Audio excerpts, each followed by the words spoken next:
Hey guys, what's going on? It's your boy, the Mad Geiger, and up here today, guys. I just thought I'd share with you a little update, what's going on.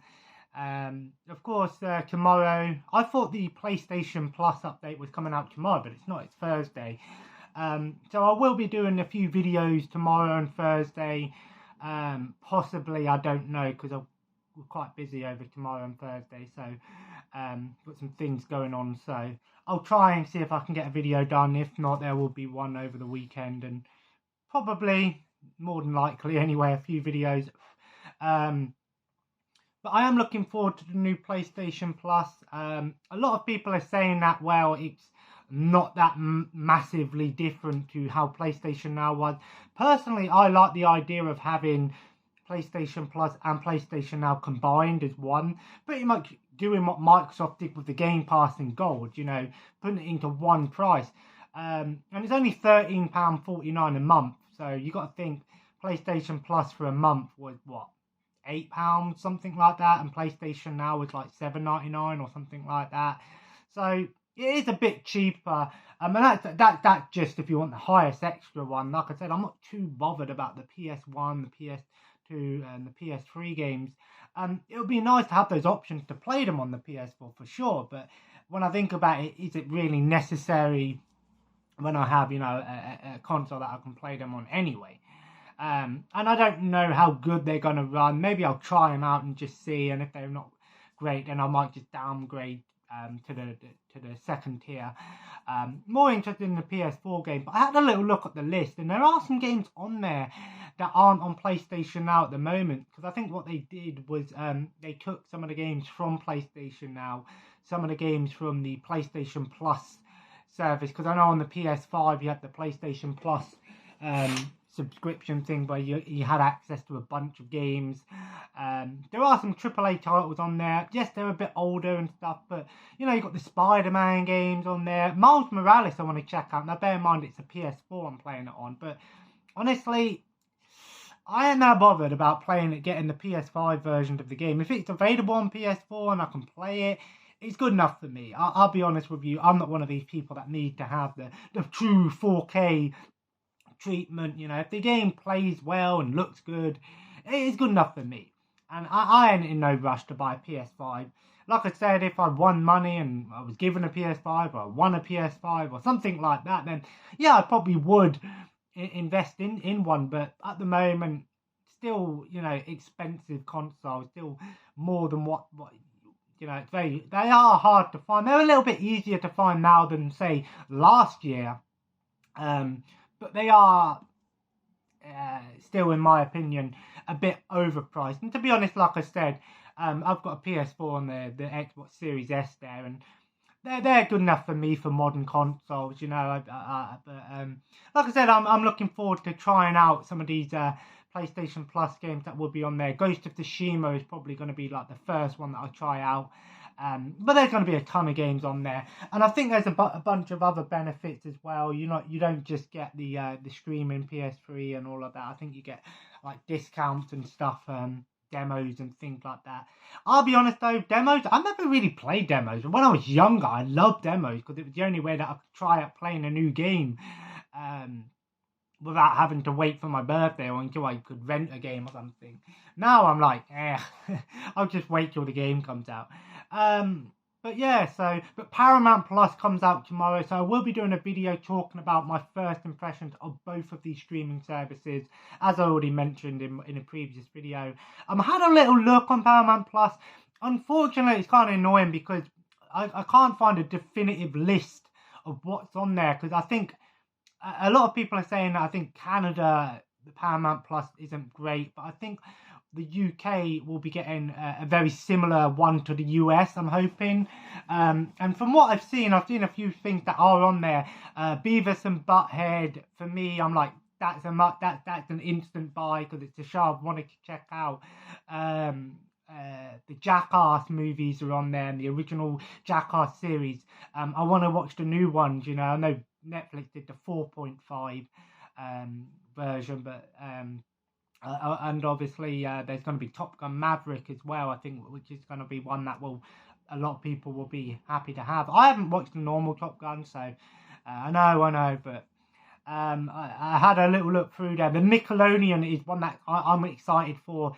Nickelodeon's got tons of stuff on there. It's not just got like they're doing like reboots of Rugrats, iCarly, SpongeBob's getting a new show. All of these shows that I watched as a kid are now getting rebooted. So it'll be interesting to see how the reboots are. I'll be honest with you, when I seen like the Rugrats reboot in this sort of 3D CGI, I kind of like, I was like, I wanted to grab the screen and throw it out the window, but I'll go on with an open mind. But the original shows are going to be on there as well.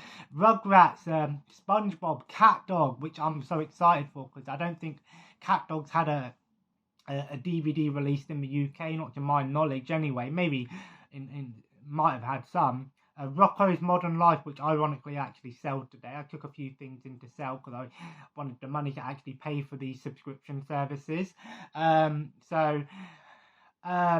Obviously Drake and Josh, all these classic Nickelodeon kids shows as well. Nick Jr. is going to be on there as well. Obviously it'd be good for my son, like Paw Patrol, Max and Ruby, those sort of things. Maybe there'll be some things on there that I was like, I remember this show when I was a kid. So SpongeBob. And the best part is, because Nickelodeon is owned by Paramount, I don't think we're going to have a lot of these issues with, say, Netflix and Amazon Prime have, where it's only limited time on streaming services. I think it's going to be more like Disney Plus, where because they own a lot of the rights to these companies, like because I think Paramount Plus was formerly CBS All Access, I think it was called in the US.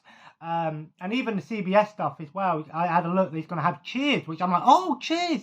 I've got the box set of it, but I'll talk about that in a minute. But like I said, because Paramount own the right to like CBS and Nickelodeon, I think they're going to have a much easier time keeping it on their streaming service, like Disney with Marvel and Star Wars. Because they own those companies now. You don't have to worry about, Star Wars or the Marvel films being taken off Disney Plus unless, anything drastic happens. And even Disney Plus, have now worked out a deal with Sony that some of their Spider-Man movies are going to be on there. Not all of them. I think Spider-Man 1 and 2, The Amazing Spider-Man 1 and 2, and Homecoming's on there. So we just need Spider-Man 3 and Spider-Man Far From Home and No Way Home, which fair play Disney and Sony working it out, and hopefully we will get them on Disney Plus. And the thing is, a lot of people say to me, why do you need these streaming services when you've got DVDs and stuff? My main thing is, I prefer to just have it all in one location, really, where I can go, I can watch this show. Not just that, with my DVD player and stuff, when I'm putting a DVD in, I'm getting it up and getting it down. Maybe I'm just being lazy, but and obviously now I've talked about this in many videos, but I'm looking forward to it, but it also, like I said, if there's a show on there that I've got on DVD or Blu-ray or something, and I can get a decent amount of money or a decent trade or something for the set that I already have, knowing that it's not going to be taken off it, at least enough time for me to watch it anyway, and then I can make a little bit of money on the side, or trade on the side. Why not? Much was the same like BritBox and stuff. That's why I got rid of most of my like British box sets, because the majority of those shows are on BritBox and things. But yeah, so before I share with you my rant, I just want to say that I'm on the third disc of the Looney Tunes Volume 6, and then I've only got one more to watch tomorrow. It's funny because I didn't notice this, but it actually says on the back here, the Looney Tunes cartoon collection is intended for the adult collector and not suitable for children. I find that hilarious that it has this on here. Now, I understand why they're saying this, because it says on here, it's a U contains slapstick, violence, racial stereotyping and smoking. That's probably why they have to sell this as something that an adult and they probably have to put this warning on here because the ones I watched yesterday were all dedicated, most of them were dedicated to like the World War II cartoons, the propaganda cartoons, you know, with stereotyping like the Hitler and the Axis and stuff. But you got to understand, you know, cartoons were a way of making propaganda, and Looney Tunes were no, you know, and all these like PSAs, because I think a lot of people went and watched these cartoons in theatres at the time, you know, and then going, oh yeah, do this for your country and the draft and all of that. So there's a bit of history with some of these, which is pretty cool.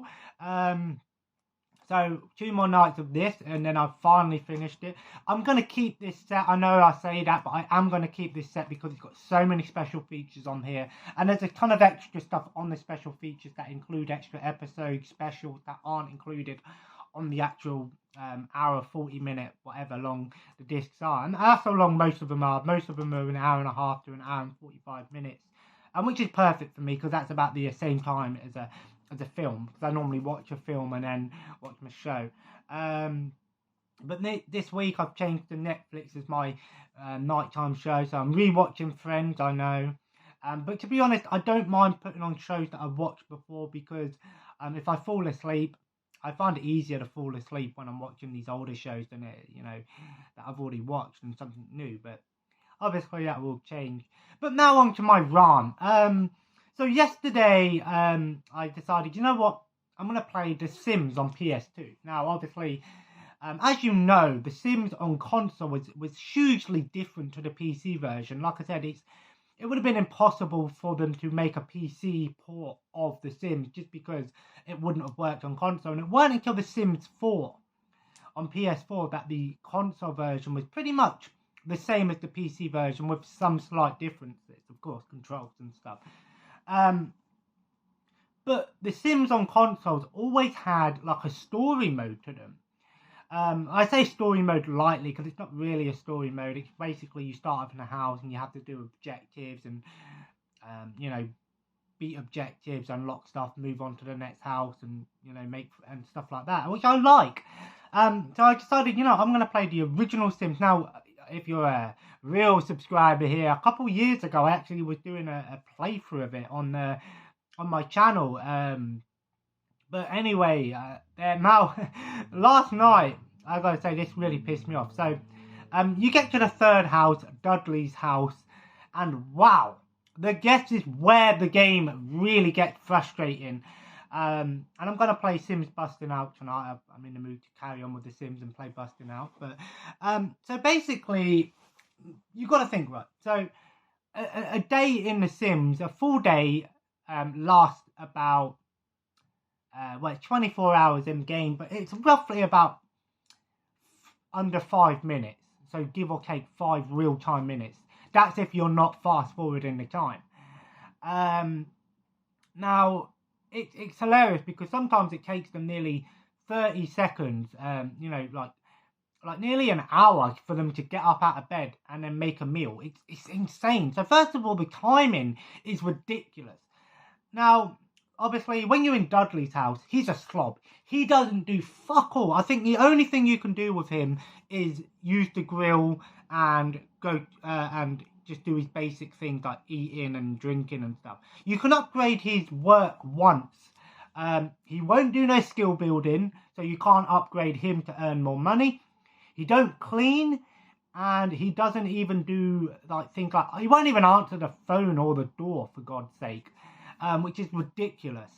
So that's kind of annoying. So normally how I would do it when I have more than one person in the house, I would focus one person on doing the objectives, and then the other character I'd like make sure they're doing stuff around the house, like in real life basically. If you've got someone working, you know, then obviously the other person's going to be the household husband, wife, whatever. So first of all, you can't do that. Second of all, you have to, first of all, you need, so the objectives for Dudley's house are quite simple.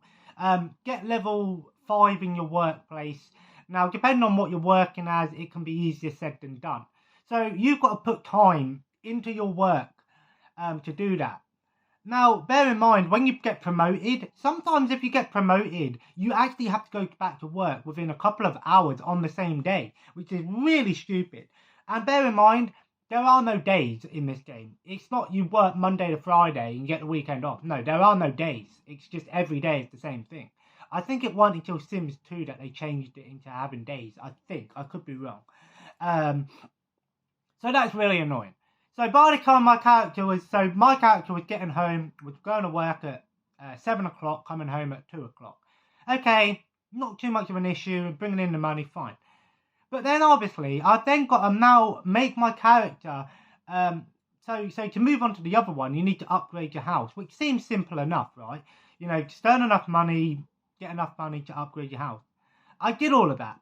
And then the last one I needed to do was throw a party, raging party, which I managed to do. I think you need to like get, how you do it is you get people around, throw a party, and you can only do it in the afternoon. So if your character works nights, you're fucked. You can't do it because you don't have enough time to do it.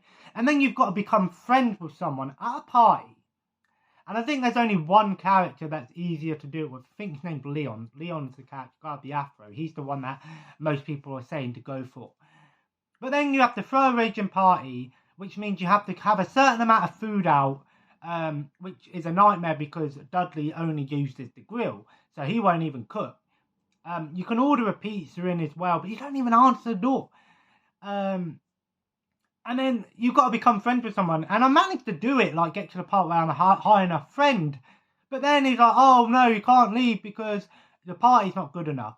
So then I'm having to run around trying to get the party sorted. But my character's mood level is fucked. He needs a bath, he needs to eat, he's bored, he's hungry, he's tired. So he's trying to run around doing all of this. By the time you've sorted all your mood settings out, everyone's left the party or the police have turned up to tell everyone to get out. And then you fucking have to go back to work the next day. So by the time you come home from work, you're doing the same thing over and over again. And it's ridiculously stupid. It's so fucking dumb. You have no time to do all of this stuff. You know, you think, okay, maybe I'll spend a couple of days getting my mood all sorted out, then for a party. But then you need to go, oh, now I need to prepare the food, but I can't do it because I've got to go to work or I ain't got the time. It's like real life, really, in some senses. But, man, I just gave up with it. But my biggest complaint was, you know what really pissed me off? I had it. I had the friendship level. I had the good enough party. But what happened? My character was burgled twice. He was burgled twice, so I didn't have enough money. Every single thing that I found online about it, trying how to bypass this or how to do it. Same answer. Do a cheat. Put a cheat. And I don't want to put a cheat in. I want to actually play this game and say that I beat it on my own merits. Yeah, I could have used the cheat code to just buy back the stuff that was stolen. But what's the point in that? So I gave up with it. Honestly. And if you played The Sims on PS2 and you've got past Dudley's house, you have more patience than I do. Because I cannot. I can't with that guy.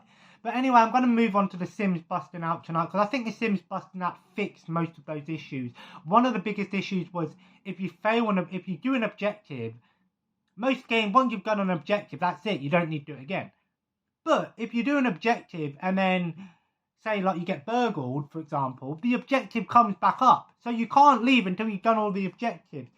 Whereas in Sims Busting Out, you only need to complete a certain amount of objectives before you can move out, I think. You don't need to do every single one. And you can actually go back to the older houses if you want to go back and do those objectives. I think they also improved the time a little bit. It gave the game a bit more time. And another problem was the mood settings in the game. So your mood and your motives, whatever you call them, your needs, if you will, like your hunger, all of that, goes down so quickly, but takes ages to come back up. And you think to yourself, oh yeah, so again, going back to that money issue, not having enough money to buy the stuff that makes it go up quicker. I can't, man. I gave up with that. It was so annoying. But I'm going to give Busting Out a try tonight. And maybe might have some better things to say about it. I thought, I was going to play some Game Boy game, but I'm like, nah, I want to play the Sims games for a while. Because when PlayStation Plus comes out, the new updated PlayStation Plus, I might play Ghost of Tsushima as my next playthrough, because I've heard good things about it. So, but anyway, I just wanted to share that little rant with you. Let you know I've nearly finished this. Paramount Plus, I'm looking forward to it. Let me know in the comments below. Are you getting Paramount Plus? I will do a video talking about my first impressions of Paramount Plus, what I think of it, what I don't think of it. But if the stuff that I have seen that is going to be on there, I'm pretty hyped, because they're going to have stuff like the Brady Bunch and all of that. All these sitcoms and shows that haven't had Blu-ray or DVD releases here in the UK. You know, you got to think Paramount owns CBS, Nickelodeon, MTV, and a ton of other stuff as well. So it's going to be awesome. And it's only $6.99 a month. Cheaper than every other subscription service. So I'm looking forward to it anyway. But if you guys enjoyed this video, feel free to leave a like and, of course, comment below. Let me know what you've been playing recently. Are you getting Paramount Plus? Are you getting the new PlayStation Plus? Let me know in the comments below. Have you had that same issue with The Sims? If you've got past Dudley's house without using a cheat code, let me know in the comments below how you did it. And maybe I'll try it out myself one day and go back to it. But you have more patience than I do. And as always, guys, subscribe if you haven't already and join the family. Follow me on Twitter and Instagram at Mad Tiger. And like I said, I might do a video tomorrow, but I think I've got some things to do tomorrow. I might have enough time. And then obviously, so we've got the Paramount Plus first subscription impression, the new PlayStation Plus impression, and then probably some reviews and stuff like that coming soon. So have a nice day, and I'll see you in the next video. Take care, and bye-bye.